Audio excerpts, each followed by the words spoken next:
JP the Poet, and this is a letter to an absent father. Dear Dad, aka the father I never had, from the son you never knew. Hey, what's up, man? How are you? It's been so long since we spoke. What you been up to? Man, I really miss you, dude, and I hate the memories I recollect are so far and few. But anywho, I hope life has been swell and has treated you well. If not, I could relate, because it's giving me hell.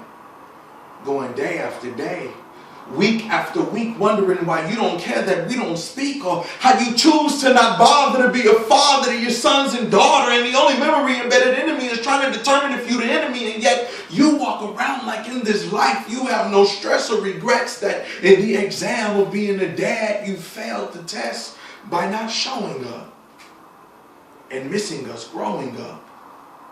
Don't you know you could have just called and said, what's up? And that would have been more than the absence of your presence, of not being there to teach us life's greatest lessons, like how to become a man that develops a plan. Instead, I wonder when I will see you again, because in and out of my life, it seemed like you were on a mission to be inconsistent, a habitual offender, being a parental pretender.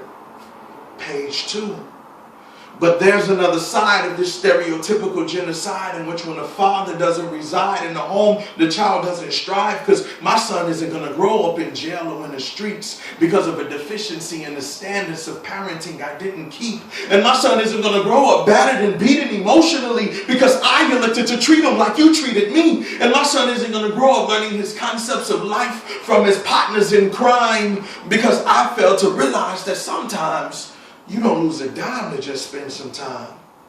So you would be proud of me, Dad, to know I'm motivated to give my son more than I ever had. That stand-up man, that all-around dad who loves to take his son to go play catch in the park, or visit the aquarium to go pet the sharks, or teach him how to properly take his bath and help him with his homework in science and math, because I'm there if we need to go and cut his hair, or if he just want to pretend he's Aladdin escaping my dragon's lair, because I'm there to share memories of Boo at the zoo and free Friday night flicks, and sometimes staying at home and watching Netflix because he's sick, because I'm there. So I do thank you, Dad. Because of you, one thing I've learned to ration is that this role isn't complicated like the subtraction of fractions, and the only difference between being a dad and a father are your actions.